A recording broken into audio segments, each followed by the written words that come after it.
ಈ ಜೀವಕ್ರಿಯೆಗಳು ಆಲ್ರೆಡಿ ನಾವು ಪಾಠವನ್ನ ಮುಗಿಸಿದ್ದೀವಿ.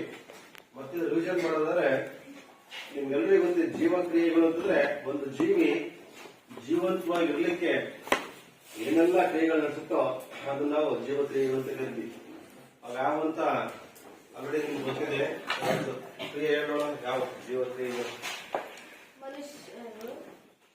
ಜೀವಕ್ರಿಯೆಗಳು ಊಟ ಮಾಡೋದು, ಹೇಳು. ಸರ್ ಆಹಾರ, ಸಂತಾನೋತ್ಪತ್ತಿ, ಬೆಳಕು, ಬೆಳವಣಿಗೆ, ನೀರು. ನೀನು ಜೀವಂತವಾಗಿದೆಯಾ ಅಂತ ಪ್ರೂವ್ ಮಾಡ್ಕೊಳ್ಳಲಿಕ್ಕೆ ಏನೆಲ್ಲ ಚಟುವಟಿಕೆ ನಡೆಸ್ತೀವಿ? ಉಸಿರಾಟ, ಮತ್ತೆ ಆಹಾರ ಸೇವನೆಯನ್ನ ಪೋಷಣೆ ಅಂತ ಕರಿತೀವಿ. ಪೋಷಣೆ, ಉಸಿರಾಟ, ಜೀರ್ಣಕ್ರಿಯೆ, ಬೆಳವಣಿಗೆ, ಸಂತಾನೋತ್ಪತ್ತಿ, ಆಮೇಲೆ ಇವೆಲ್ಲವೂ ಸಹ ಇವನ್ನೆಲ್ಲವೂ ನಾವು ಏನಂತ ಕರಿತೀವಿ? ಜೀವಿ ಜೀವಂತವಾಗಿರ್ಲಿಕ್ಕೆ ನಡೆಸ್ತಕ್ಕಂಥ ಯಾವುದೇ ಚಟುವಟಿಕೆ ಆಗಿರಲಿ ಅವನ್ನ ನಾವೇಂತ ಕರಿತೀವನ್ನ ಜೀವಕ್ರಿಯೆಗಳು ಅಂತ ಕರಿತೀವಿ. ಅದಕ್ಕಿದೆಯಾ ಈ ಜೀವಿಗಳು ನಡೀತಕ್ಕಂತ ಎಲ್ಲಾ ಪ್ರಕ್ರಿಯೆಗಳು. ಅಂದರೆ ಕೆಲವು ವಾತಾವರಣದ ಜೀವಿಗಳು ಈ ಆಹಾರವನ್ನ ಸೇವಿಸ್ತವಲ್ವಾ? ಸಣ್ಣ ಸಣ್ಣ ಚಿಕ್ಕ ಕೀಟಗಳಿರ್ಬೋದು ಅಥವಾ ದೈತ್ಯಾಕಾರದಲ್ಲಿರ್ತಕ್ಕಂತಹ ಪ್ರಾಣಿಗಳಿರ್ಬೋದು, ಎಲ್ಲವೂ ಸಹ ಅವು ತಮಗೆ ಶಕ್ತಿಯನ್ನು ಪಡ್ಕೊಳ್ಳಿಕ್ಕೆ ಏನ್ ಮಾಡ್ತಾವ? ಆಹಾರವನ್ನ ಸೇವಿಸ್ತಲ್ವ? ಇದನ್ನ ನಾವೇಂತ ಕರಿತೀವಿ ಅಂದ್ರೆ ಪೋಷಣೆ ಅಂತ ಕರಿತೀವಿ. ಪೋಷಣೆ ಅಂತ ಕರಿತೀವಿ. ಅದಕ್ಕಿದೆಯಾ ಪೋಷಣೆ ಅಂತ ನಮ್ಗೆಲ್ಲ ಗೊತ್ತಿರೋ ಜೀವಿಗಳು ಆಹಾರವನ್ನ ತೆಗೆದುಕೊಂಡು ಅದನ್ನ ತನ್ನ ದೇಹದಲ್ಲಿ ಜೀರ್ಣಿಸಿ ಅದನ್ನ ಏನ್ ಮಾಡ್ಕೊಳ್ತೇವೆ? ತನ್ನ ದೇಹಗತವನ್ನ ಮಾಡ್ಕೊಳ್ತಕ್ಕಂಥ ಪ್ರಕ್ರಿಯೆ ನಾವೇಂತ ಕರಿತೀವಿ? ಪೋಷಣೆ ಅಂತ ಕರಿತೀವಿ ಅಂತ ನಿಮ್ಗೆಲ್ಲ ಗೊತ್ತಿದ್ದಲ್ವಾ? ಅದು ಪೋಷಣೆ ಮೀನ್ಸ್ ಏನು? ನಾವು ಆಹಾರವನ್ನ ತೆಗೆದುಕೊಂಡು ಅದನ್ನ ನಮ್ಮ ದೇಹದ ಆಹಾರ ಸೇವಿಸಿ ಅದನ್ನ ನಮ್ಮ ದೇಹದ ಹೋದಂತ್ರ ಏನಾಗುತ್ತೆ? ಅದು ದೇಹದೊಳಗೆ ತೆಗೆದ ನಂತರ ಏನಾದ್ರು ಹಂಗೆ ಇರುತ್ತಾ? ಏನಾಗುತ್ತೆ? ಜೀರ್ಣ ಆಗುತ್ತೆ. ಆ ಜೀರ್ಣ ಆದ ನಂತರ ಏನಾಗುತ್ತದೋ ನಮ್ಮ ದೇಹದಲ್ಲಿರ್ತಕ್ಕಂಥ ಎಲ್ಲಾ ಜೀವಕೋಶಗಳು ಸಹ ಆ ಒಂದು ಶಕ್ತಿ ಇರ್ತದೆ. ಯಾವ್ದು ಶಕ್ತಿ? ಅದು C6H12O6 ಇದು ಗ್ಲೂಕೋಸ್. ಇದು ನಮ್ಮ ದೇಹವನ್ನ ಸೇರ್ತದೆ. ಇದು ಕಾರ್ಬೋಹೈಡ್ರೇಟ್. ಅಂದ್ರೆ ಈ ಕಾರ್ಬೋಹೈಡ್ರೇಟ್ ಏನಿದೆ ನಮ್ಮ ದೇಹದ ಎಲ್ಲಾ ಜೀವಕೋಶಗಳಿಗೆ ಸಹ ಹೋಗುತ್ತೆ. ಅದನ್ನ ನಮ್ಮ ಜೀವಕೋಶಗಳು ಬಳಸ್ಕೊಂಡು ನಾವು ಓಡಾಡೋದಿರ್ಬೋದು, ಮಡಿಯೋದಿರ್ಬೋದು, ಕೆಲಸ ಮಾಡೋದಿರ್ಬೋದು, ನೋಡೋದಿರ್ಬೋದು, ಈ ಎಲ್ಲಾ ಚಟುವಟಿಕೆಗಳನ್ನ ನಾವು ಮಾಡ್ತೀವಿ. ಇದಕ್ಕೆ ನಾವೇನು ಕರಿತೀವಿ? ಪೋಷಣೆ ಅಂತ ಕರಿತೀವಿ. ಈ ಪೋಷಣೆಯನ್ನ ಜೀವಿಗಳು ಎರಡು ರೀತಿ ಪಡ್ಕೊಳ್ತವೆ. ಕೆಲವು ಜೀವಿಗಳು ತಮ್ಮ ಆಹಾರವನ್ನ ತಾವೇ ತಯಾರಿಸ್ಕೊಳ್ತವೆ ಅಂತ ಹೇಳ್ತೀವಿ, ಅದಲ್ಲ? ಕೆಲವು ಜೀವಿಗಳು ಏನ್ ಮಾಡ್ತವೆ? ಈ ಪೋಷಣೆಯನ್ನ ಎರಡು ರೀತಿ. ಒಂದು ಕೆಲವು ಜೀವಿಗಳು ಮಾಡ್ತವೆ ತಮ್ಮ ಆಹಾರವನ್ನ ತಾವೇ ತಯಾರಿಸ್ಕೊಳ್ತವೆ. ಅದು ತಾವೇ ಕರಿತೀವಿ ಸ್ವಪೋಷಕಗಳು ಅಂತ ಕರಿತೀವಿ, ಹೌದಾ? ಇನ್ ಕೆಲವು ಜೀವಿಗಳು ತಮ್ಮ ಆಹಾರಕ್ಕೋಸ್ಕರ ಮಾಡ್ತಾವು ಇತರೆ ಜೀವಿಗಳನ್ನ, ನೇರವಾಗಿರ್ಬೋದು ಅಥವಾ ಪರೋಕ್ಷವಾಗಿರ್ಬೋದು, ಇನ್ನೊಂದು ಜೀವಿ ನಮಗೆ ಸಿಗ್ತವೆ. ಯಾವಾಗಲೂ ನಾವೇಂತ ಕರಿತೀವಿ? ಪರಪೋಷಕಗಳು ಅಂತ ಕರಿತೀವಿ. ಇದೆಲ್ಲ ಗೊತ್ತಿದೆಯಲ್ಲ ನಿಮಗೆ? ಗೊತ್ತಿಲ್ವಾ? ಗೊತ್ತಿಲ್ಲ. ಈ ಸ್ವಪೋಷಕ ಮತ್ತೆ ಪರಪೋಷಕ ಅಂತ ಕರಿತೀವಿ. ಅಂದ್ರೆ ಈ ಸ್ವಪೋಷಕಗಳು ತಮ್ಮ ಆಹಾರ ತಾವೇ ತಯಾರಿಸ್ಕೊಳ್ತೇವೆ ಅಂತ ಹೇಳಿದ್ವಿ. ಹೆಂಗೆ? ಯಾವ ವಿಧಾನ ಮುಖಾಂತರ ಮಾಡ್ತೀವಿ ಅಂತ ಹೇಳಿದ್ವಿ? ಅದದು ದ್ಯುತಿ ಸಂಶ್ಲೇಷಣೆ ಅಥವಾ ಎಲ್ಲ ಫೋಟೋ ಕರಿತೀವಿ, ಹೌದಾ? ಈ ದ್ಯುತಿ ಸಂಶ್ಲೇಷಣೆ ಮುಖಾಂತರ ತಮ್ಮ ಆಹಾರ ತಾವೇ ತಯಾರಿಸ್ಕೊಳ್ತಕ್ಕಂಥ ಜೀವಿಗಳು ಯಾವುವು? ಇರ್ತಕ್ಕಂಥವ ಅವು ಸಸ್ಯಗಳು. ಸಸ್ಯಗಳು ಬಿಟ್ರೆ ಕೆಲವು ಬ್ಯಾಕ್ಟೀರಿಯಾಗಳು ತಮ್ಮ ಆಹಾರವನ್ನ ತಾವೇ ತಯಾರಿಸ್ಕೊಳ್ತಾರೆ. ಕೆಲವು ಬ್ಯಾಕ್ಟೀರಿಯಾ ಎಲ್ಲವೂ ಅಲ್ಲ. ಹೀಗಾಗಿದ್ಮೇಲೆ ಈ ದ್ಯುತಿ ಸಂಶ್ಲೇಷಣೆ ಅಂದ್ರೆ ನಮ್ಗೆ ಗೊತ್ತಿರ್ಬೇಕು. ದ್ಯುತಿ ಸಂಶ್ಲೇಷಣೆ ಮುಖಾಂತರ ಮಾಡ್ತವೆ ತಮ್ಮ ಆಹಾರವನ್ನು ತಾವೇ ತಯಾರಿಸ್ಕೊಳ್ತಾರೆ ಜೀವಿಗಳು ಅಂತ ಹೇಳಿದ್ವಿ. ಹಾಗಾದ್ರೆ ದ್ಯುತಿ ಸಂಶ್ಲೇಷಣೆ ಅಂತಂದ್ರೆ ಏನು? ಈ ದ್ಯುತಿ ಸಂಶ್ಲೇಷಣೆ ಅಂದ್ರೆ ಸಸ್ಯಗಳೇ ಮಾಡ್ತವೆ. ನಮ್ಗೆಲ್ಲ ಗೊತ್ತಿದೆ. ಇದು ಸಸ್ಯಗಳು ಹೆಂಗ ಆಹಾರ ತಯಾರಿಸ್ಕೊಳ್ತವೆ ಬೇಕಲ್ವಾ? ಸಸ್ಯಗಳೇ ಮಾಡ್ತವೆ ವಾತಾವರಣದಲ್ಲಿರ್ತಕ್ಕಂತಹ ಏನ ಕಾರ್ಬನ್ ಡೈಆಕ್ಸೈಡ್ ಮತ್ತೆ ನೀರು ಇವೆಲ್ಲ ಬಳಸ್ಕೊಳ್ತವೆ. ಹೆಂಗೆ? ದೇಹದಿಂದ ಈ ದ್ಯುತಿ ಸಂಶ್ಲೇಷಣೆಗೆ ಏನ್ ಬೇಕು ಮುಖ್ಯವಾದಕ್ಕೆ 4 ಅಂಶಗಳು ಬೇಕಾದ್ರೆ ಒಂದು ಏನ್ ಬೇಕಲ್ಲಿ ಕಾರ್ಬನ್ ಡೈಆಕ್ಸೈಡ್ ನೀರಿದೆ ಈ ಕಾರ್ಬನ್ ಡೈಆಕ್ಸೈಡ್ ಇದೆ ಅಲ್ವಾ ಮತ್ತೆ ಇದರಿಂದ ಏನ್ ಬೇಕದಕ್ಕೆ ಸೂರ್ಯನ ಬೆಳಕು ಬೇಕು ಈ ಸೂರ್ಯನ ಬೆಳಕನ್ನ ಪಡಿಬೇಕು ಅಂತಂದ್ರೆ ಏನ್ ಬೇಕಲ್ಲಿ ಪತ್ರ ಹರಿತಿರ್ಬೇಕು ಅದಕ್ಕಿದೆಯಾ ಈ ಸಸ್ಯಗಳು ಈ ಕಾರ್ಬನ್ ಡೈಆಕ್ಸೈಡ್ ಮತ್ತೆ ನೀರಿನ ಸಹಾಯದಿಂದ ನೀರನ್ನು ಪಡ್ಕೊಂಡು ಸೂರ್ಯನ ಬೆಳಕು ಮತ್ತೆ ಪತ್ರ ಹರಿತಿನ ಸಹಾಯದಿಂದ ಏನ್ ಮಾಡ್ತಾವಪ್ಪ ಅಂತಂದ್ರೆ ಇನ್ನ ಸಾವಯವ ಸಂಯುಕ್ತಗಳನ್ನ ಮಾಡ್ತಾವು ಸಂಶ್ಲೇಷಣೆ ಮಾಡ್ತವೆ ಸಾವಯವ ಸಂಯುಕ್ತ ಅಂದ್ರೆ ಯಾವುದು ಅಂತಂದ್ರೆ ಅಜೋಲ್ ಗ್ಲೂಕೋಸ್ ಗ್ಲೂಕೋಸ್ ಪಡಿತಾರೆ ಅದರ ಜೊತೆಗೆ ಆಮ್ಲಜನಕ ಬಿಡುಗಡೆ ಮಾಡ್ತವೆ ಪ್ಲಸ್ ನೀರನ್ನ ಬಿಡುಗಡೆ ಮಾಡುತ್ತವೆ ಈ ಒಂದು ಸಮೀಕರಣದಲ್ಲಿ ನಾವು ಏನ್ ಮಾಡಬಹುದು ದ್ಯುತಿ ಸಂಶ್ಲೇಷಣೆ ಅಂತ ಹೇಳ್ಬೋದು ದ್ಯುತಿ ಸಂಶ್ಲೇಷಣೆ ಅಂತ ಏನ್ ಹೇಳ್ಬೋದು ನಾವೀಗ ಕಾರ್ಬನ್ ಡೈಆಕ್ಸೈಡ್ ಮತ್ತು ನೀರನ್ನ ವಾತಾವರಣಕ್ಕಂತ ಕಾರ್ಬನ್ ಡೈಆಕ್ಸೈಡ್ ನೀರನ್ನ ಪಡ್ಕೊಂಡು ಸೂರ್ಯನ ಬೆಳಕು ಮತ್ತೆ ಪತ್ರ ಸಹಾಯದಿಂದ ಸಾವಯವ ಸಂಯುಕ್ತಗಳನ್ನಾಗಿ ಸಂಶ್ಲೇಷಣೆ ಮಾಡ್ಕೊಳ್ತಕ್ಕಂಥ ಕ್ರಿಯೆಗೆ ಕ್ರಿಯೆ ಅಂತ ಕರಿತೀವಿ ಅಂತ ಹೇಳ್ಬೋದು ಅಥವಾ ಇವು ವಾತಾವರಣದಲ್ಲಿರ್ತಕ್ಕಂಥ ನಿರವಯವ ವಸ್ತುಗಳು ನಿರವಯವ ಅಂತಂದ್ರೆ ವಾತಾವರಣದಲ್ಲಿರ್ತಕ್ಕಂಥ ಸಪರೇಟ್ ಕಾರ್ಬನ್ ಡೈಆಕ್ಸೈಡ್ ಬೇರೆ ಇದೆ ನೀರೇ ಬೇರೆ ಇದೆ ಅಥವಾ ಈ ನಿರವಯವ ವಸ್ತುಗಳಿಂದ ಸಾವಯವ ವಸ್ತುಗಳ ಸಂಶ್ಲೇಷಣೆ ಮಾಡ್ಕೊಳ್ತಕ್ಕಂಥ ಕ್ರಿಯೆ ಅಂತ ಕರಿಬಹುದು ಅರ್ಥಕ್ಕೆ ಏನಿವು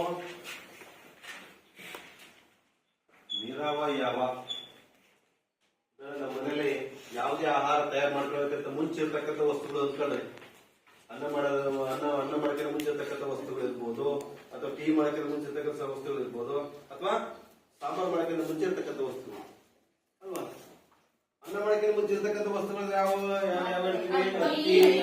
ನೀರು ಮೂರು ಇರ್ತಾವೆ ಅದಾದ ನಂತರ ನಿಮ್ಗೆ ಏನಾಗುತ್ತದೋ ಹಂಗೆ ಇವೇನಿವು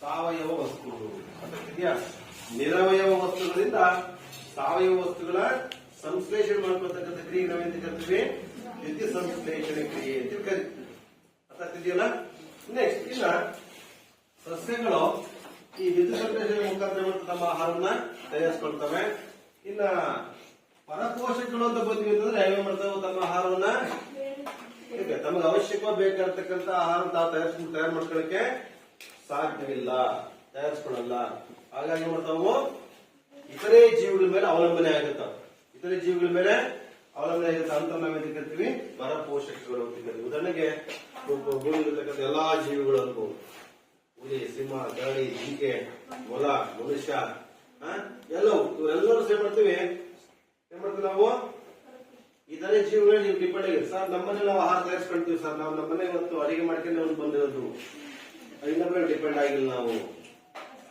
ಹೌದಾ ಡಿಪೆಂಡ್ ಆಗಿರೋ ಆಗಿಲ್ವಾ ಸರ್ ನಮ್ಮನೆ ನಾವು ಅನ್ನ ಸರ್ ನಾವೇನ್ ಮಾಡಿ ಪಲಾವ್ ಪೂರಿನೋ ಇನ್ನೇನು ಚಪಾತಿ ತಿನ್ಬಂತೀವಿ ಅಂತಂದ್ರೆ ಆ ಪಲಾವ್ ಪೂರಿ ಚಪಾತಿ ಮಾಡಿ ಬೇಕಾಗಿರ್ತಕ್ಕಂಥ ವಸ್ತುಗಳು ಬಂದಿರೋದು ಎಲ್ಲಿಂದ ಸಸ್ಯಗಳಿಂದ ಬಂದಿರೋದಲ್ವಾ ಅಂದ್ರೆ ನಾನು ಸ್ಟಾರ್ಟಿಂಗ್ ಹೇಳಿದೆ ನೇರವಾಗಿ ಅಥವಾ ಪರೋಕ್ಷವಾಗಿ ಅಂತ ಹೇಳಿದೆ ಪರೋಕ್ಷವಾಗಿ ನೋಡ್ತೇವೆ ಸಸ್ಯಗಳ ಮೇಲೆ ಏನಾಗಿದೆ ನಾವು ಅವಲಂಬನೆ ಆಗಿದ್ದೀವಿ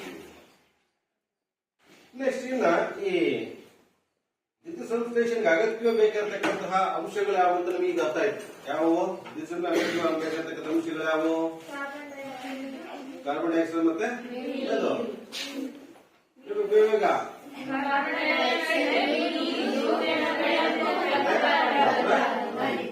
ಅಂದ್ರೆ ಇವಷ್ಟು ಸಹ ಅಗತ್ಯ ಬೇಕಾಗಿರ್ತಕ್ಕಂತಹ ವಸ್ತು ನೆಕ್ಸ್ಟ್ ಇನ್ನ ಈ ದ್ಯುತಿ ಸಂಶ್ಲೇಷಣೆ ಕ್ರಿಯೆಯಲ್ಲಿ ಬಿಡುಗಡೆ ಆಗ್ತಕ್ಕಂಥ ತ್ಯಾಜ್ಯ ವಸ್ತುಗಳು ಯಾವುವು ಅಂತ ಕೇಳ್ಬೋದು ಯಾವುವು ತ್ಯಾಜ್ಯಗಳು ಯಾವುವು ನೀರು ಮತ್ತೆ ಆಮ್ಲಜನಕ ಅಂದ್ರೆ ಇವು ಏನಾಗ್ತಾವು ಬಿಡುಗಡೆ ಆಗ್ತಾವ ಗ್ಲೂಕೋಸ್ ಅನ್ನು ತಾನು ಬಳಸ್ಕೊಳ್ಳುತ್ತೆ ನೀರು ಮತ್ತೆ ನೀರು ಮತ್ತು ಆಮ್ಲಜನಕ ಏನ್ ಮಾಡುತ್ತೆ ತನ್ನ ದೇಹದಿಂದ ಹೊರಗೆ ಆಗ್ತಕ್ಕಂಥ ಕೆಲಸಗಳು ನಾವು ತ್ಯಾಜ್ಯಗಳು ನಮಗೆ ಆಮ್ಲಜನಕ ತ್ಯಾಜ್ಯನ ಅನ್ಬೋದು ಸಸ್ಯಕ ತ್ಯಾಜ್ಯನೇ ದ್ಯುತಿ ಸಂಶ್ಲೇಷಣೆ ಕ್ರಿಯೆ ತ್ಯಾಜ್ಯ ಹೊರ ಹಾಕುತ್ತೆ ಅದನ್ನು ನಾವು ಬಳಸ್ಕೊಳ್ತೀವಿ ನಮ್ಮ ಉಸಿರಾಟ ಕ್ರಿಯೆ ಅದನ್ನ ಬಳಕೆ ಮಾಡ್ಕೊಳ್ತೀವಿ ಅರ್ಥಿದೆಯಾ ನೆಕ್ಸ್ಟ್ ಇನ್ನ ಈ ಪರಪೋಷಕಗಳು ಅಂದ್ರೆ ನಿಮ್ಗೆ ಅದೇ ಗೊತ್ತೇ ಹೇಳಿದೆ ನಾನು ನಿಮಗೆ ಪರಪೋಷಕ ಅಂತ ಹೇಳಿದೆ ಆ ಪರಪೋಷಕಗಳ ಗುಣಗಳಿಗೆ ಬಂದ್ರೆ ಏನ್ ಮಾಡ್ತಾವು ಪರಪೋಷಕ ಪರಪೋಷಕಗಳ ಲಕ್ಷಣಕ್ಕೆ ಬಂದ್ರೆ ನಾವ್ ಹೇಳಿದ್ವಿ ಏನ್ ಮಾಡ್ತೇವೆ, ತನ್ನ ಆಹಾರ ತಯಾರಿಸ್ಕೊಳ್ಳಲ್ಲ, ಏನೋ ರೆಡಿ ಮಾಡಿರ್ತಕ್ಕಂಥ ಆಹಾರವನ್ನ, ಸಿದ್ಧ ಆಹಾರವನ್ನೇ ಮಾಡ್ತೀವಿ, ಹೊರಗಿಂದ ಪಡಿತಕ್ಕಂಥ ಜೀವಿಗಳಿರ್ಬೋದು. ಆಮೇಲೆ ತಮ್ಮ ಆಹಾರ ತಾವು ಸಂಶ್ಲೇಷಣೆ ಮಾಡ್ಕೊಳ್ಳಿಕ್ಕೆ ಸಾಧ್ಯವಿಲ್ಲ, ಹಂಗಾಗಿ ಶಕ್ತಿಯನ್ನ ಹೊರಗಡೆ ಬೇರೆ ಜೀವದಿಂದ ಪಡ್ಕೊಳ್ತವೆ. ಆಮೇಲೆ ಯಾಕೆ ತಯಾರು ಮಾಡ್ಕೊಳಕ್ ಸಾಧ್ಯವಿಲ್ಲ, ಅದೇ ಹೇಳ್ಬೋದು. ಅದು ಪರಪೋಷಕ ಲಕ್ಷಣ ಅಂತಂದ್ರೆ ಅವುಗಳ ಪರಪೋಷಕಗಳು ಯಾವ ಕಾರಣಕ್ಕೂ ಸಹ ಕ್ಲೋರೋಫಿಲ್ ಅಥವಾ ಪತ್ರಾಂಶಗಳಲ್ಲಿ ಇರೋದಿಲ್ಲ ಅಂತ ಹೇಳ್ಬೋದು.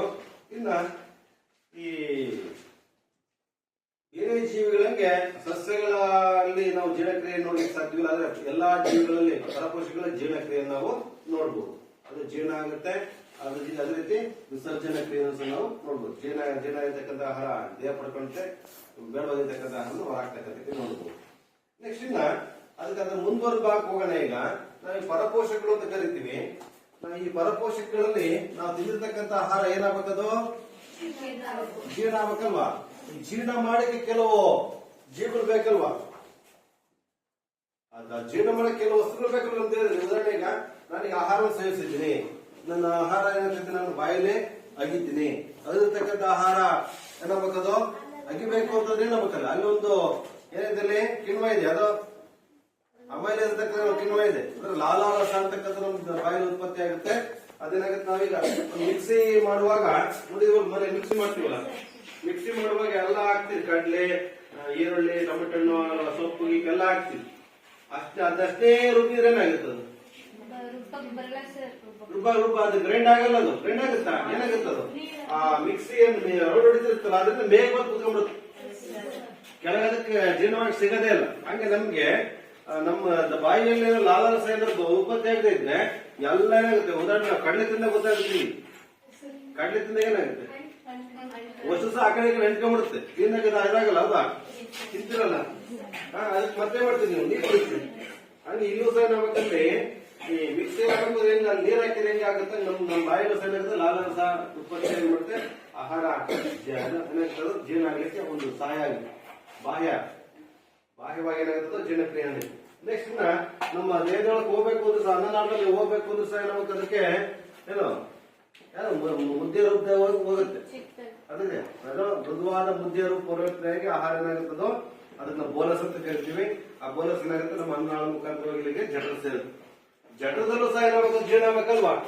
ಹೇಗೆ ನಾವು ತಿನ್ನತಕ್ಕಂಥ ಚಪಾತಿ ಇರ್ಬೋದು, ತಿನ್ನತಕ್ಕಂಥ ಯಾವ್ದೋ ಕೋಳಿ ಮೊಟ್ಟೆ ಇರ್ಬೋದು, ಮಧ್ಯೆ ತಿಂತಿರಲ್ಲ, ಮೊಟ್ಟೆ ಇರ್ಬೋದು ಅಥವಾ ಚಿಕ್ಕಿ ಇರ್ಬೋದು, ಅನ್ನ ಸಾರು ಇರ್ಬೋದು, ತಿಂತೀವಲ್ವಾ? ಅದು ತಿಂದಿರ್ತಕ್ಕಂಥದ್ದು ಯಾವ ರೂಪಕ್ಕೆ, ಯಾವ ಪರಿವರ್ತನೆ ಆಗ್ಬೇಕು, ಏನದು ಗ್ಲೂಕೋಸ್ ತಿಂದ್ರೆ ಗೊತ್ತ, ಗ್ಲೂಕೋಸ್ ರೈಟ್ ಗೊತ್ತಿದೆ ನಿಮಗೆ. ನೀವು ಏನಾದ್ರು ಆಟ ಆಡುವಾಗ ಓಡುವಾಗ ಸುಸ್ತಾದ್ರೆ ನಿಮ್ಗೊಂದು ಪ್ಯಾಕೆಟ್ ತಂದು ಕೊಡ್ತಾರೆ, ವೈಟ್ ಪೌಡರ್, ಅದನ್ನ ಬಾಯಿ ಹಾಕೊಂಡಾಗ ಒಂದು ಅರ್ಧ ಗಂಟೆ ಬೇಕಾದ್ರೆ ಜೀರ್ಣ ಆಗಲ್ವಾ? ಏನಾಗುತ್ತೆ, ಅದು ಬಾಯಿ ಹಾಕಿದ ತಕ್ಷಣ ಏನಾಗುತ್ತೆ, ಕರೆ ಬಿಡುತ್ತೆ, ಅಂದ್ರೆ ನೇರವಾಗಿ ಜೀವಕೋಶಗಳು ಹೋಗ್ಬಿಡುತ್ತೆ. ಅವಾಗ ನಮ್ಗೆ ಏನಾಗುತ್ತೆ, ಬೇಗನೆ ಸುಸ್ತಿಂದ ಹೊರ ಬರ್ತೀವಿ ನಾವು. ಹಂಗೆ ನಾವು ತಿಂದಿರ್ತಕ್ಕಂಥ ಯಾವುದು ಈ ಚಪಾತಿ, ರೊಟ್ಟಿ, ಮುದ್ದೆ ಇವೆಲ್ಲವೂ ಸಹ ಗ್ಲೂಕೋಸ್ ಪರಿವರ್ತನೆ ಆದ ನಂತರ ಅದೇನಾಗ್ತದೋ ನಮ್ಮ ಬ್ಲಡ್ ಇಂದ ಹೀರಿಕೆ ಆಗುತ್ತೆ. ಬ್ಲಡ್ ಇಂದ ಹೀರಿಕೆಯಾಗಿ ಅದೇನಾಗ್ತದೋ ಜೀವಕೋಶಗಳಿಗೆ ಸಾಗಿಸಲ್ಪಡುತ್ತೆ. ಆ ಜೀವಕೋಶಕ್ಕೆ ಹೋದ ನಂತರ ಏನಾಗುತ್ತಪ್ಪ ಅಂತಂದ್ರೆ ಯಾವ್ದದು C6H12O6 ಇದೆಯಲ್ಲ, ಇದು ನಾವು ಎಲ್ಲಿದೆ ಇದು ನಮ್ಮ ಜೀವಕೋಶಕ್ಕೂ ಇದೆ. ಜೀವಕೋಶ ಹೋದ ನಮಗೆ ಶಕ್ತಿ ಬಿಡುಗಡೆ ಆಗುತ್ತಾ? ಆ ಶಕ್ತಿ ಬಿಡುಗಡೆ ಆಗಬೇಕು, ಏನ್ ಬೇಕು ನಮಗೆ? ಆಮ್ಲಜನಕ ಬೇಕು. ನಾವು ಸುಮ್ನೆ ಉಸಿರಾಡ್ತಿಲ್ಲ, ನಾವು ಸುಮ್ನೆ ಉಸಿರಾಡ್ತಿದ್ದೀವ, ನಮಗೆ ಆಮ್ಲಜನಕ ಬೇಕು. ಆಮ್ಲಜನಕ ಯಾವ್ದು ಬೇಕು? ನಾವು ತಿಂದಿರ್ತಕ್ಕಂಥ ಆಹಾರ ಜೀರ್ಣ ಆಗ್ಲಿಕ್ಕೆ ಬೇಕು. ಅರ್ಥಾಗ್ತಿದೆಯಲ್ಲ? ಇದು ಒಂದು ಐಡಿಯಾ ಬೇಕು. ಈ ಜೀರ್ಣ ಆಗ ಏನಾಗ್ತಿದೋ CO2 ಪ್ಲಸ್ H2O ಪ್ಲಸ್ ಅದು ಶಕ್ತಿ ಅಥವಾ ATP ಅಂತ ಕರಿತೀವಿ. ಈ ಗ್ಲೂಕೋಸ್ ಇದ್ದು ಕಾರ್ಬನ್ ಡೈಆಕ್ಸೈಡ್ ನೀರಾಗಿ ವಿಭಜನೆ ಆಗುತ್ತೆ, ಪ್ಲಸ್ ಶಕ್ತಿ ಬಿಡುಗಡೆ ಆಗುತ್ತೆ. ಈ ಶಕ್ತಿಯನ್ನ ನಾವು ಬಳಸ್ಕೊಳ್ತಕ್ಕಂಥದ್ದು. ಅರ್ಥ ಆಯ್ತಾ ಇದು? ಅಂದ್ರೆ ಪರಪೋಷಕಗಳು ಏನ್ ಮಾಡ್ತಾವ ಅಂತಂದ್ರೆ ಸಿದ್ಧಪಡಿಸ್ತಕ್ಕಂಥ ಆಹಾರ ತಿಂತೀವಿ ನಾವು. ತಿಂದಿರ್ತಕ್ಕಂಥ ಆಹಾರ ನಮ್ಮ ಉಸಿರಾಟ ಕ್ರಿಯೆಗಳು ಇರ್ತಕ್ಕಂಥ ಆಮ್ಲಜನಕವನ್ನು ಬಳಸ್ಕೊಂಡೇನಾಗುತ್ತದೋ ಶಕ್ತಿ ಬಿಡುಗಡೆ ಆಗುತ್ತೆ. ಅಂದ್ರೆ ಈ ಗ್ಲೂಕೋಸ್ ವಿಭಜನೆ ಆಗ್ಲಿಕ್ಕೆ ಅಂದ್ರೆ ನಾವು ತಿನ್ನತಕ್ಕಂಥ ಆಹಾರ ಗ್ಲೂಕೋಸ್ ಪರಿವರ್ತನೆ ಆಗಬೇಕು ಅಂತಂದ್ರೆ ಅದಕ್ಕೆ ಹಲವಾರು ಕಿಣ್ವಗಳು ಅಲ್ಲಿ ಕೆಲಸವನ್ನ ಮಾಡ್ತಾರೆ ನಮ್ಮ ದೇಹದಲ್ಲಿ.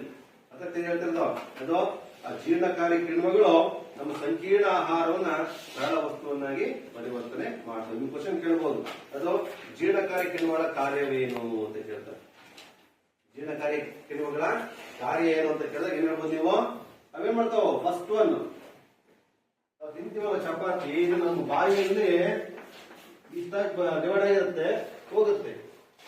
ಇದು ಗ್ಲೂಕೋಸ್ ಪರಿವರ್ತನೆ ಆಗ್ಬೇಕಲ್ಲ,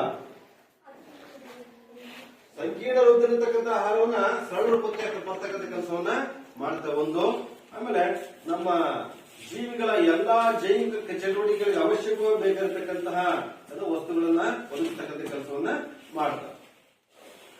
ನೆಕ್ಸ್ಟ್ ಅದ್ರ ಜೊತೆಗೆ ಇನ್ನೊಂದು ಕ್ವಶನ್ ಕೇಳ್ತಾರೆ ನಿಮಗೆ, ಅದು ನಮ್ಮ ಆಹಾರದ ಜೀರ್ಣಕ್ರಿಯೆಯಲ್ಲಿ ಲಾಲಾರಸದ ಕಾರ್ಯವೇನು ಅಂತ ಕೇಳ್ತಾರೆ. ಲಾಲಾರಸ ಕಾರ್ಯ ಏನಿಲ್ಲ,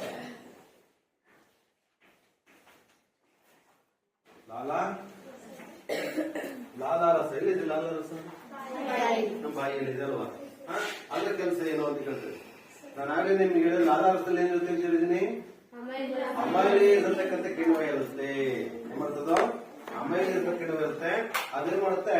ನಮ್ಮ ಆಹಾರ ಇರ್ತಕ್ಕಂಥ ಪಿಷ್ಟವನ್ನ ಸಂಖ್ಯೆಯದು ಪಿಷ್ಟ ಅಂತಕ್ಕಂಥ ಒಂದು ದೊಡ್ಡದಾಗಿರ್ತಕ್ಕಂಥ ಸಂಕೀರ್ಣ ಅಣುವನ್ನೇ ಮಾಡ್ತದಪ್ಪ ಅಂದ್ರೆ ಅದನ್ನ ವಿಭಜನೆ ಮಾಡಿ ಏನಾಗ್ತದೋ ಸಕ್ಕರೆಯನ್ನಾಗಿ ಏನ್ ಮಾಡ್ತದ? ಸಕ್ಕರೆಯಾಗಿ ಮಾರ್ಪಡಿಸ್ತಕ್ಕಂಥ ಕೆಲಸವನ್ನ ಮಾಡುತ್ತೆ. ಅರ್ಥ ಆಗ್ತಿದೆಯಲ್ಲ? ಏನ್ಮಾಡ್ತದೋ? ಪಿಷ್ಟವನ್ನ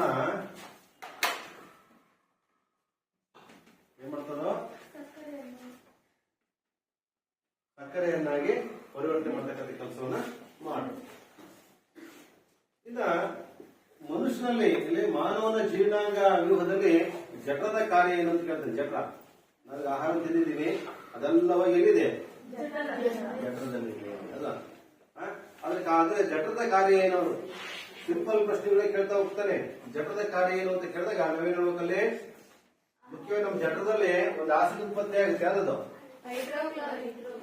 HCl, ಹೈಡ್ರೋಕ್ಲೋರಿಕ್ ಆಮ್ಲ ಉತ್ಪತ್ತಿ ಆಗುತ್ತೆ.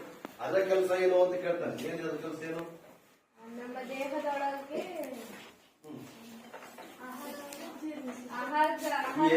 ಕೆಲಸ ಏನಪ್ಪ? ಆಹಾರ ಸೇವನೆಯಲ್ಲಿ ಬಂದ ಬ್ಯಾಕ್ಟೀರಿಯಾಗಳು ನಮ್ಮ ದೇಹಕ್ಕೆ ಅತಿಕ್ರಮಣವಾಗಿ ಪ್ರವೇಶಿಸತಕ್ಕಂತ ನಮ್ಮ ಆಹಾರ ಮೂಲಕ ಇರ್ಬೋದು ಅಥವಾ ನೀರಿನ ಮುಖಾಂತರ ಇರ್ಬೋದು, ಯಾವಾರು ಸೂಕ್ಷ್ಮ ಜೀವಿಗಳು ಬಂದ್ರೆ ಅವುಗಳು ನಾಶಪಡಿಸ್ತಕ್ಕಂಥ ಕೆಲಸ ಮಾಡ್ತವೆ ಒಂದು. ಪ್ಲಸ್ ಮತ್ತೆ ಮಾಡುತ್ತೆ,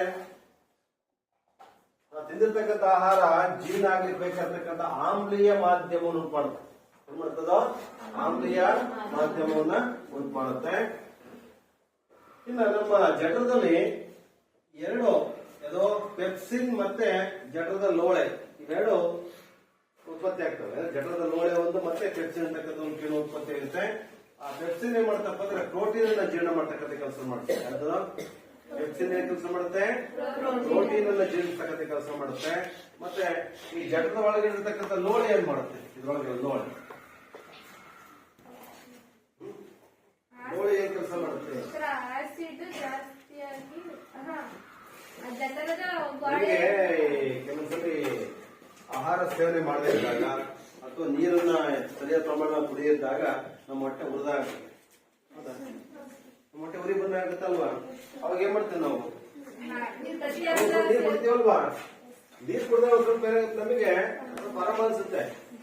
ಯಾಕೆ? ಅಲ್ಲಿ ಆಸಿಡ್ ಬಿಡುಗಡೆ ಆಗ್ತಿರೋದ್ರಿಂದ ನಮ್ಮ ಹೊಟ್ಟೆಗೆ ಸ್ವಲ್ಪ ಉರಿದಾಗುತ್ತೆ, ಸುಟ್ಟಾಗುತ್ತೆ. ಅದೇ ಜಠರದ ಲೋಳೆ ಏನ್ ಮಾಡುತ್ತಪ್ಪ ಅಂತಂದ್ರೆ ಆ ಜಠರದಿಂದ ಅದು ಆಮ್ಲದ ಕ್ರಿಯೆಯಿಂದ ನಮ್ಮ ಇಡೀ ಅದನ್ನ ಜಠರದ ಗೋಡೆಯನ್ನು ರಕ್ಷಣೆ ಮಾಡ್ತಾರೆ, ಕೆಲಸ ಮಾಡುತ್ತೆ. ಸರ್ ಆಸಿಡ್ ಬಿಡುಗಡೆ ಆಗುತ್ತೆ, ನಮ್ ಕೈ ಮುಂದೆ ಸುಟ್ಟೋಗುತ್ತೆ ಅಂತ ಹೇಳ್ತೀವಲ್ವಾ? ಅದನ್ನ ನ್ಯೂಟ್ರಲೈಸ್ ಮಾಡ್ತಿರುತ್ತಲ್ಲಿ ಆಸಿಡ್ ಅನ್ನು ಉತ್ಪತ್ತಿ ಆಗ್ತದೆ. ಮತ್ತೆ ಆದಷ್ಟು ಅದು ಗೋಡೆಗೆ ತಗುದಂತೆ ಅದು ಅಲ್ಲೇ ನ್ಯೂಟ್ರಲೈಸ್ ಮಾಡೋದ್ರ ಮುಖಾಂತರ ನಮ್ಮ ಜಠರದ ಗೋಡೆಯನ್ನ ಮಾಡುತ್ತೆ, ರಕ್ಷಣೆ ಮಾಡ್ತಕ್ಕಂಥ ಕೆಲಸ ಮಾಡುತ್ತೆ. ಕೆಲವರಿಗೆ ಜಠರದಲ್ಲಿ ಹೋಲಾಗಿದೆ, ಹುಣ್ಣಾಗಿದೆ ಅಂತಾರೆ. ಯಾಕೆ? ಅವರು ಟೈಮ್ ಸರಿಯಾಗಿ ಊಟ ಮಾಡ್ತಿರಲ್ಲ ಒಂದು, ಪ್ಲಸ್ ಸರಿಯಾದ ಸಮಯಕ್ಕೆ ನೀರನ್ನು ಕುಡಿತಿರಲ್ಲ. ಹಾಗಾಗಿ ಅದನ್ನ ಎಷ್ಟು ನಾವು ಖಾಲಿ ಬಿಡ್ತೀವೋ ಅವಾಗ ಏನಾಗ್ತಾ ಹೋಗ್ತದೋ ಆಸಿಡ್ ನ ಪ್ರಮಾಣ ಹೆಚ್ಚಿಗೆ ಆಗಿ ಆಗಿ ಆಗಿ ಏನಂತೆ ಜಠರದ ಹುಣ್ಣು ಉಂಟಾಗುತ್ತೆ. ಅದಕ್ಕೆ ನಾವೇನ್ ಮಾಡಬೇಕು? ಸರಿಯಾದ ಸಮಯಕ್ಕೆ ಆಹಾರ ಸೇವನೆ ಮಾಡಬೇಕು, ಪ್ಲಸ್ ಆಗಾಗ್ಗೆ ನೀರನ್ನ ಕುಡಿತಾನೆ ಇರಬೇಕು. ನೆಕ್ಸ್ಟ್ ನಾವೇನ್ ಕೇಳ್ತಾರೆ ಇಲ್ಲಿ, ನಿಮಗೆ ನಾವು ತಿಂದಿರ್ತಕ್ಕಂಥ ಆಹಾರ ಏನಿದೆಯಲ್ಲ, ನಾವು ಏನ್ ಮಾಡ್ತೀವಿ, ನಾವು ಚಪಾತಿ ಉಣ್ತೀವಿ, ಮುದ್ದೆ ಉಣ್ತೀವಿ, ನಾನ್ ವೆಜ್ ಉಣ್ತೀವಿ, ಎಲ್ಲ ಉಣ್ತೀವಲ್ವಾ. ಇದು ಒಂದೇ ತರದಲ್ಲಿ ನಾವೇನು ಮನುಷ್ಯ ಅಂತಂದ್ರೆ ಎಂತ ಎಂತ ಎಂತ ಆಹಾರವನು ಮಿಶ್ರ ಆಹಾರ ಅವನು. ಇಷ್ಟೇ ಇಂಥದೇ ತಿಂತೀವಿ ಅಂತ ಏನಿಲ್ಲ, ರೂಲ್ಸ್ ಇಲ್ಲ. ಉದಾಹರಣೆ ನಾವು ಜಿಂಕೆ ಹೇಳಿದ್ರೆ ಅದನ್ನ ಮತ್ತೆ ನಾವು ಏನ್ ಮಾಡ್ತೇವೆ, ಬರೀ ಹುಲ್ಲನ್ನೇ ತಿಂತೀವಿ ಅಂತ ಹೇಳ್ಬೋದು. ಅದು ಮನುಷ್ಯ ಸಸ್ಯವನ್ನು ತಿಂತಾನೆ, ಪ್ರಾಣಿಗಳನ್ನು ತಿಂತಾನೆ. ಅದಕ್ಕೆ ಅಂದ್ರೆ ಮಿಶ್ರ ಆಹಾರ. ಅಂದ್ರೆ ನಾವು ತಿಂತಕ್ಕಂಥ ಎಲ್ಲಾ ಆಹಾರ ಅದು ಸರಿಯಾಗಿ ಜೀರ್ಣ ಆಗ್ತಕ್ಕಂಥ ಜಾಗ ಯಾರು ಏನಾಗುತ್ತದೋ ಏನಾಗುತ್ತದೋ, ಕಾರ್ಬೋಹೈಡ್ರೇಟ್ಗಳಿರ್ಬೋದು, ಪ್ರೋಟೀನ್ಗಳಿರ್ಬೋದು, ಕೊಬ್ಬು ಇರ್ಬೋದು, ಅವೆಲ್ಲವೂ ಪಚನ ಆಗ್ತಕ್ಕಂಥ ಜಾಗ ಯಾವ್ದಪ್ಪ ಯಾವ್ದು ಅಂದ್ರೆ ದೊಡ್ಡ ಸಣ್ಣ ಕಾಳಲ್ಲಿ ಅಂದ್ರೆ ಮ್ಯಾಕ್ಸಿಮಮ್ ಸಣ್ಣ ಕಾಳು ಅತ್ಯಂತ ಉದ್ದವಾಗಿದೆ. ಅದು ಅತ್ಯಂತ ಹೆಚ್ಚಿನ ಪ್ರಮಾಣ ಉದ್ದವಾಗಿರ್ತಕ್ಕಂಥ ಒಂದು ನಾಳ ಸಣ್ಣ ಜಾಗದಲ್ಲಿ ಏನಾಗಿದೆ, ಅದು ಸುತ್ತಕೊಂಡಿದೆ. ಹಾಗಾಗಿ ಆಹಾರ ಪಾಸ್ ಆಗುವಾಗ, ಜಠರ ಜೀರ್ಣಾಗಿರ್ತಕ್ಕಂಥ ಆಹಾರ ಪಾಸ್ ಆಗುವಾಗ ಅಲ್ಲಿರ್ತಕ್ಕಂಥ ಎಲ್ಲಾ ಪ್ರೋಟೀನ್ ಡೈಜೆಷನ್ ಆಗಿ ಆಗಿ ಆಗಿ ಆ ಸಣ್ಣ ಕರುಳಲ್ಲಿ ಡೈಜೆಷನ್ ಆಗಿ ಏನಾಗ್ತದೋ ಬ್ಲಡ್ಗೆ ಸಣ್ಣ ಕರುಳ ಜೀರ್ಣ ಇರತಕ್ಕಂಥ ಆಹಾರ ಇರತಕ್ಕಂಥ ನಮಗೆ ಅವಶ್ಯಕ ಬೇಕಾಗಿರ್ತಕ್ಕಂಥ ಪೋಷಕಾಂಶಗಳೆಲ್ಲವೂ ಸೇರಿರ್ತವೆ ಸಣ್ಣ ಕರುಳಿಂದ ಇಲ್ಲಿಗೆ ರಕ್ತಕ್ಕೆ ಬಿಡುಗಡೆ ಆಗ್ತದೆ. ಇನ್ನು ಜೀರ್ಣ ಆಗದಿರ್ತಕ್ಕಂಥ ಆಹಾರ ಏನಾಗುತ್ತದೋ ದೊಡ್ಡ ಕರಳಿಗೆ ಬರುತ್ತೆ. ದೊಡ್ಡ ಕರಳಿಂದ ಮತ್ತೆ ಅಲ್ಲಿರ್ತಕ್ಕಂಥ ನೀರಿನಂಶ ಎಲ್ಲ ಮತ್ತೆ ಮರುಗಿರಲ್ಪಟ್ಟು ಏನಾಗುತ್ತೆ, ವೇಸ್ಟ್ ಪ್ರಾಡಕ್ಟ್ಸ್ ಎಲ್ಲ ಏನ್ ಮಾಡ್ತೀವಿ ನಮ್ಮ ದೇಹದಿಂದ ಹೊರ ಆಗ್ತಕ್ಕಂಥ ಕ್ರಿಯೆ ಇದೆ, ಅದು ವಿಸರ್ಜನೆ ಅಂತ ಕರೀತೀವಿ. ಅರ್ಥಕ್ಕಿದೆಯಲ್ಲ. ನೆಕ್ಸ್ಟ್ ಇನ್ನ ಈ ಸಣ್ಣ ಕರಳಲ್ಲಿ ಏನ್ ಹೇಳಿದೀವಪ್ಪ ಅಂದ್ರೆ, ಸಣ್ಣ ಕರಳದಲ್ಲಿ ಆಹಾರ ಬಹಳ ಚೆನ್ನಾಗಿ ಜೀರ್ಣ ಆಗುತ್ತೆ ಅಂತ ಹೇಳಿ. ಹೇಗೆ ಆ ಸಣ್ಣ ಆಹಾರ ಜೀರ್ಣ ಆಗ್ಲಿಕ್ಕೆ ಅಲ್ಲಿ ಸಣ್ಣ ಕರಳಿನ ಪಾತ್ರ ಏನು, ಆ ಪಚನಗೊಂಡಿರ್ತಕ್ಕಂಥ ಆಹಾರ ಹೀರ್ಕೊಳ್ಳಲಿಕ್ಕೆ ನಮ್ಮ ಕರುಳು ಹೇಗೆ ಸಹಾಯ ಮಾಡುತ್ತೆ ಅಂತಕ್ಕಂಥ ಒಂದು ಕ್ವಶನ್ ನಿಮಗೆ ಕೇಳ್ತಕ್ಕಂಥ ಚಾನ್ಸ್ ಇರುತ್ತೆ. ಏನ್ ಹೇಳ್ಬೋದಲ್ಲಿ,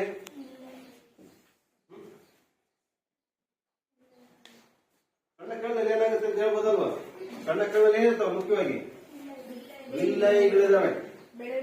ಅದಕ್ಕೆ ಹೇಳ್ತಾವು ಬೆರಳಿನಾಕಾರದಲ್ಲಿರ್ತಕ್ಕಂತಹ ವಿಲ್ಲೈಗಳಿದಾವೆ. ಆ ವಿಲ್ಲೈಗಳಿಗೆ ಹಲವಾರು ರಕ್ತನಾಳಗಳ ಸಂಪರ್ಕವನ್ನ ಹೊಂದಿರುತ್ತೆ. ಅದಕ್ಕೆ ಹೇಳ್ತೇನೆ ಸಣ್ಣ ಕರಳು ಮ್ಯಾಕ್ಸಿಮಮ್ ನಾವು ತಿಂತಕ್ಕಂತ ಕಾರ್ಬೋಹೈಡ್ರೇಟ್ ಇರ್ಬೋದು, ಕೊಬ್ಬು, ವಸ್ತು ಸಹ ಪಚನ ಆಗ್ತಕ್ಕಂಥ ಒಂದು ಜಾಗ ಅಂತ ಹೇಳಿದ್ವಿ. ಅದಕ್ಕೆ ಹೇಳ್ತಿರೋದು ಅಲ್ಲಿ ಮುಖ್ಯವಾಗಿ ಏನಾಗುತ್ತದೆ, ಕರುಳಿನ ರಸಗಳು, ಹಲವಾರು ರಸಗಳಿರ್ತವೆ ಬಿಡುಗಡೆ ಆಗ್ತಕ್ಕಂಥ ಜಾಗ. ಪ್ಲಸ್ ಆ ಕರುಳಿನಲ್ಲಿ ವಿಲ್ಲೈಗಳಿದಾವೆ. ವಿಲ್ಲೈಗಳು ಏನ್ ಮಾಡ್ತಾವು, ಜೀರ್ಣ ಆಗಿರ್ತಕ್ಕಂಥ ಆಹಾರವನ್ನು ಮಾಡ್ತಾವು ಹೀರ್ಕೊಂತವೆ. ಹೀರ್ಕೊಂಡು ಏನ್ ಮಾಡ್ತಾವು, ಇಲ್ಲಿಗೆ ಅವು ಹೀರ್ಕೊಂಡು ರಕ್ತಕ್ಕೆ ಅವನ್ನ ತಿಂತಕ್ಕಂಥ ಆಹಾರವನ್ನು ಸಾಗಣೆ ಮಾಡ್ತಕ್ಕಂಥ ಕೆಲಸವನ್ನ ಮಾಡ್ತೇವೆ ಅಂತ ಹೇಳ್ಬೋದು. ನೆಕ್ಸ್ಟ್ ಮುಂದೆ ಹೋಗೋದಾದ್ರೆ ಈ ಅಮೈಲೇಸ್ ಅಂತಕ್ಕಂಥ ಕಿಣ್ವ, ಅದು ಎರಡು ವಿಭಿನ್ನ ಗ್ರಂಥಿಗಳು ಇದರಿಂದ ಅಮೈಲೇಸ್ ಕಿಣ್ವ ಸೃಷ್ಟಿಸಲ್ಪಡುತ್ತೆ. ಆ ಗ್ರಂಥಿಗಳು ಯಾವುವು, ಆಮೇಲೆ ಆ ಅಮೈಲೇಸ್ ಕಿಣ್ವದ ಕೆಲಸ ಏನು ಅಂತ ನಿಮಗೆ ಕೇಳ್ಬೋದು. ಅಲ್ಲಿ ಎರಡು ವಿಭಿನ್ನ ಗ್ರಂಥಿಗಳು ಯಾವುವು, ಲಾಲಾರಸ ಗ್ರಂಥಿ ಒಂದು ಮತ್ತೆ ಮೆದೋಜನಕ ಗ್ರಂಥಿ. ಅದೇವು ಲಾಲಾರಸ ಗ್ರಂಥಿ ಮತ್ತೆ ಮೆದೋಜನಕ ಗ್ರಂಥಿ. ಲಾಲಾರಸ ಗ್ರಂಥಿ ಬಾಯಲ್ಲಿದೆ, ಅದು ಅಮೈಲೇಸ್ ಕಿಣ್ವ ಉತ್ಪತ್ತಿ ಮಾಡುತ್ತೆ. ಮೆದೋಜನಕ ಗ್ರಂಥಿ ಏನಿದೆ ನಮ್ಮ ಜಠರದ ಕೆಳಭಾಗದಲ್ಲಿ ಎಲೆ ಆಕಾರದಲ್ಲಿದೆ, ಮೆದೋಜನಕಾಂಗ. ಆ ಮೆದೋಜನಕಾಂಗ ಏನ್ ಮಾಡುತ್ತೆ, ಒಂದು ಗ್ರಂಥಿನ ಸಲ್ಲಿಸುತ್ತೆ. ಅದು ಮೆದೋಜನಕಾಂಗ ಗ್ರಂಥಿ. ಅದೇನ್ ಮಾಡುತ್ತದೋ ಅಮೈಲೇಸ್ ಕಿಣ್ವೋತ್ಪತ್ತಿ ಮಾಡುತ್ತೆ. ಇದು ಕೆಲಸ ಏನು ಅಂತ ಅವಾಗ ಹೇಳಿದ್ವಿ ನಾವು. ಏನ್ ಮಾಡ್ತದೋ, ಪಿಷ್ಟವನ್ನ ಏನ್ ಮಾಡುತ್ತೆ ಅಂತ ಹೇಳಿದ್ವಿ. ಪಿಷ್ಟ ಅಂತಕ್ಕಂಥ ಸಂಕೀರ್ಣವಾಗಿರ್ತಕ್ಕಂಥ ಅಣುವನ್ನ ಬಂದ್ಬಿಟ್ಟಿದ್ದೀನಿ ನಾನು. ಪಿಷ್ಟ ಅಣುವನ್ನ ಸಕ್ಕರೆಯನ್ನಾಗಿ ಪರಿವರ್ತಿಸ್ತಕ್ಕಂಥ ಕೆಲಸ. ಸಕ್ಕರೆ ನಮ್ಗೆ ಗೊತ್ತೆ, ಸಕ್ಕರೆಯನ್ನು ಸಹ ಏನಾಗುತ್ತೆ ನಮ್ಮ ಬಾಯಿಗೆ ಕರಗುದಿಲ್ವಾ, ಹೌದಲ್ವಾ. ಅದನ್ನು ಸಹ ಗ್ಲೂಕೋಸ್ ಇದೆಯಾ. ನೆಕ್ಸ್ಟ್ ಈ ನಾವು ತಿಂದಿರ್ತಕ್ಕಂಥ ಆಹಾರವನ್ನ ಏನಾಗ್ತದೋ ಜೀರ್ಣಕ್ರಿಯೆಯಲ್ಲಿ ಹಲವಾರು ಕಿಣ್ವಗಳ ಸಹಾಯದಿಂದ ಆಹಾರ ಜೀರ್ಣ ಆಗುತ್ತೆ. ಜೀರ್ಣ ಏನಾಗುತ್ತದೋ ಸಣ್ಣ ಕರಳಿಗೆ ಹೋಗಿ ಸಣ್ಣ ಕರಳಿಂದ ರಕ್ತಕ್ಕೂ, ರಕ್ತದಿಂದ ಜೀವಕೋಶಗಳಿಗೆ ಹೋಗಿ ಅಲ್ಲಿ ಏನಾಗುತ್ತವು ಆ ಗ್ಲೂಕೋಸ್ ಏನಾಗುತ್ತದೆ ವಿಭಜನೆಯಾಗಿ ಕಾರ್ಬನ್ ಡೈಆಕ್ಸೈಡ್ ಮತ್ತೆ ನೀರಾಗಿ ವಿಭಜನೆ ಶಕ್ತಿ ಬಿಡುಗಡೆ ಮಾಡುತ್ತೆ ಅಂತ ನೋಡ್ತೀವಿ. ಹಾಗಾಗಿದ್ಮೇಲೆ ನಾವು ಮನುಷ್ಯರು ಎಲ್ಲವನ್ನೂ ತಿಂತೀವಿ, ಆದ್ರೆ ಏನು ತಿನ್ನೋದು ನಾವು,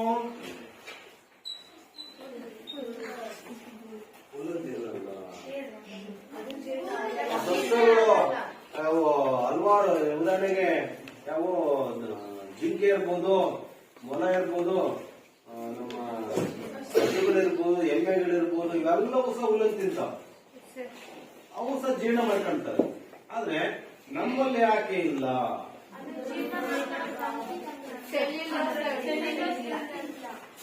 ನಮ್ಮ ದೇಹದಲ್ಲಿ ಅವೆಲ್ಲವುಗಳನ್ನ ಏನಪ್ಪ ಅಂತಂದ್ರೆ ಒಂದು ಯಾವುದೋ ಏನಿದೆ ಒಂದು ನಮ್ಮಲ್ಲಿ ಯಾವ ನಾವೀಗ ಹಲವಾರು ಕಿಣ್ವಗಳು ಹೇಳಿದ್ವಿ. ಅಮಾಲೇಸ್ ಅಂತಕ್ಕಂತ ಹೇಳಿದ್ವಿ, ಪೆಪ್ಸಿನ್ ಅಂತ ಹೇಳಿದ್ವಿ, ರೆನ್ ಅಂತ ಹೇಳಿದ್ವಿ.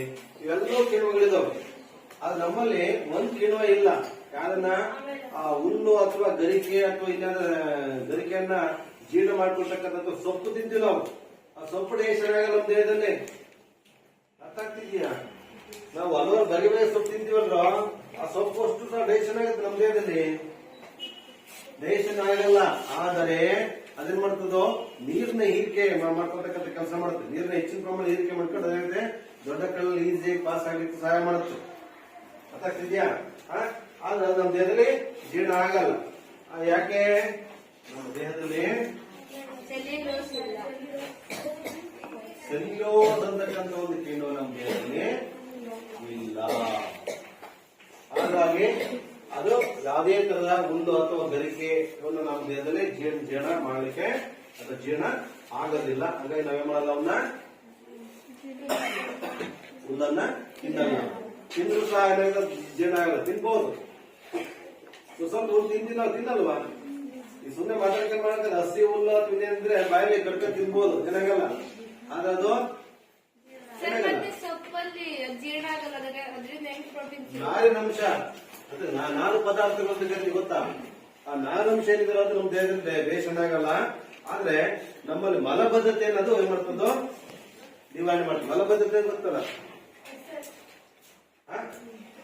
ಮಲಬದ್ಧತೆ ತಿಂದಿರ್ತಕ್ಕಂಥ ಆಹಾರ ಜೀರ್ಣ ಆಗಿ ಆಗಿ ಆಗಿ ಏನಾಗುತ್ತೆ? ಜೀರ್ಣ ಆಗುತ್ತೆ. ಜೀರ್ಣ ಆಗಿರ್ತಕ್ಕಂಥ ನಮ್ಮ ದೇಹದ ಹೊರ ಹೋಗ್ಬೇಕಲ್ಲ. ಆ ಹೊರ ಹೋಗುವಾಗ ಏನಾಗುತ್ತೆ? ನಾರಿನಂಶ ಜಾಸ್ತಿ ಇದ್ರೆ ಈಸಿಯಾಗಿ ನಮ್ಮ ದೊಡ್ಡ ಮೂವ್ ಆಗುತ್ತೆ.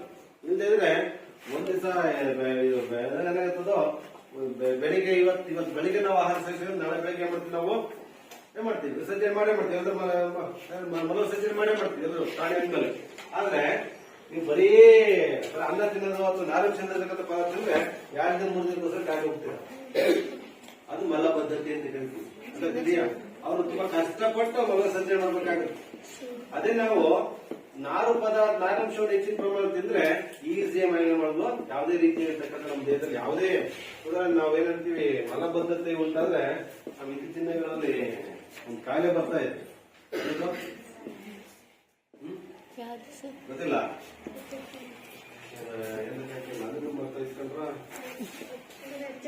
ಅಲರ್ಜಿ ಅಲ್ಲ, ಇದು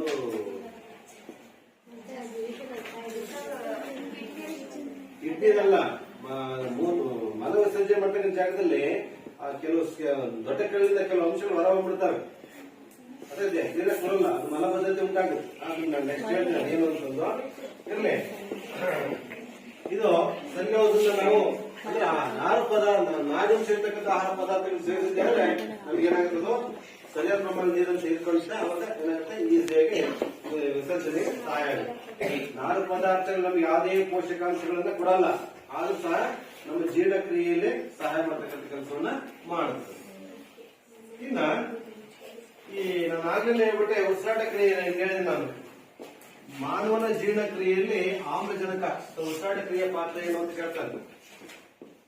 ಇದರಲ್ಲಿ ಆ ಉಸಿರಾಟಕ್ಕೆ ಆಕ್ಸಿಜನ್ ಪಡೆದುಕೊಳ್ಳಲು ಸಂಬಂಧಿಸಿದಂತೆ ಜಲಜೀವಿಗಳಿಂದ ನರಜೀವಿಗಳು ಹೊಂದಿರುವ ಅನುಕೂಲತೆಗಳೇನು ಅಂತ ಕೇಳ್ತಾರೆ. ನಮಗೆಲ್ಲರ ನೀರಲ್ಲಿ ವಾಸ ಮಾಡ್ತಕ್ಕಂಥ ಜೀವಿಗಳಾದ್ರೆ ಅವಕ್ಕೆ ಏನ್ ಬೇಕತ್ತು? ನೀರು ವಾಸ ಮಾಡ್ತಕ್ಕಂಥ ಮೀನು ಅವಕ್ಕೆಲ್ಲ ಯಾವ ರೂಪದಲ್ಲಿರ್ತಕ್ಕಂಥ ಆಮ್ಲಜನಕ ಪಡ್ಕೊಂತಾವು? ಕರಗಿದ ರೂಪದಲ್ಲಿರ್ತಕ್ಕಂಥ ಆಮ್ಲಜನಕ ಪಡ್ಕೊಂತಾವು. ನೀರಲ್ಲಿ ಕರಗಿರ್ತಕ್ಕಂಥ ಆಮ್ಲಜನಕ ಅಂದ್ರೆ ಕಿವಿಗಳ ಮುಖಾಂತರ ಮಾಡ್ತಾವು ಹೆಚ್ಚಿನ ಪ್ರಮಾಣದ ನೀರನ್ನು ಪಡ್ಕೊಂತೇವೆ. ಅದರಿಂದ ಆಕ್ಸಿಜನ್ ನಾವು ಪಡ್ಕೊಂತೇವೆ.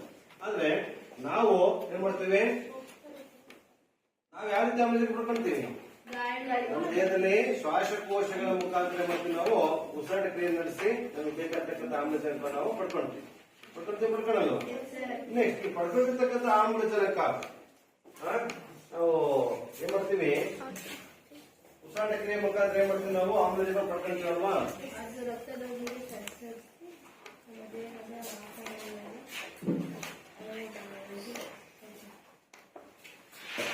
C6H12O6 ಅಲ್ವಾ. ಇದನ್ನ ನಾವು ಏನ್ ಮಾಡ್ತೀವಿ ನಮ್ಮ ಆಹಾರ ಮುಖಾಂತರ ನಮ್ಮ ಆಹಾರ ಮುಖಾಂತರ ಏನಾಗುತ್ತದೋ ಗ್ಲೂಕೋಸ್ ಅಂತ ಪಡ್ಕೊಂತೀವಿ. ಪಡ್ಕೊಂಡಿರ್ತಕ್ಕಂಥ ಆಹಾರ ಏನಾಗುತ್ತಪ್ಪ ಅಂದ್ರೆ ಒಂದೇ ಸಲ ಗ್ಲೂಕೋಸ್ ಹಂಗೆ ಶಕ್ತಿ ಪರಿವರ್ತನೆ ಆಗಲ್ಲ. ಅದೇನಾಗುತ್ತದೋ ಗ್ಲೂಕೋಸ್ ಇದೇನಂತೆ ಒಂದು ಗ್ಲೂಕೋಸ್ ಆರು ಕಾರ್ಬನ್ ಅಂತಕ್ಕಂಥ ಏನಾಗುತ್ತದೋ ಡಿವೈಡ್ ಆಗಿ ಏನಾಗುತ್ತೆ 3 ಕಾರ್ಬನ್ ಅಂತಕ್ಕಂಥ ಒಂದು ವಸ್ತು ಉಂಟಾಗುತ್ತದೆ. ಏನು ಪೈರುವೇಟ್. ಅರ್ಥ ಆಗ್ತಿದ್ಯಾ? ಇದೇನಂತ ನಮ್ಮ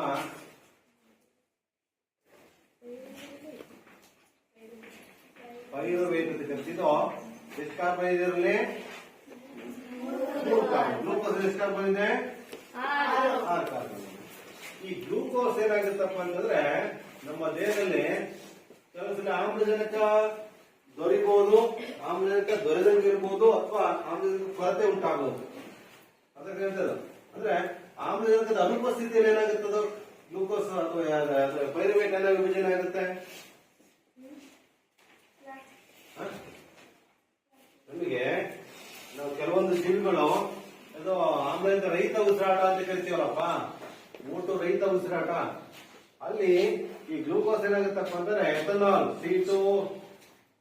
C2H5OH ಪ್ಲಸ್ ಏನಾಗುತ್ತೆ ಕಾರ್ಬನ್ ಡೈಆಕ್ಸೈಡ್ ಬಿಡುಗಡೆ ಆಗುತ್ತೆ. ಅರ್ಥ ಆಗ್ತಿದ್ಯಾ?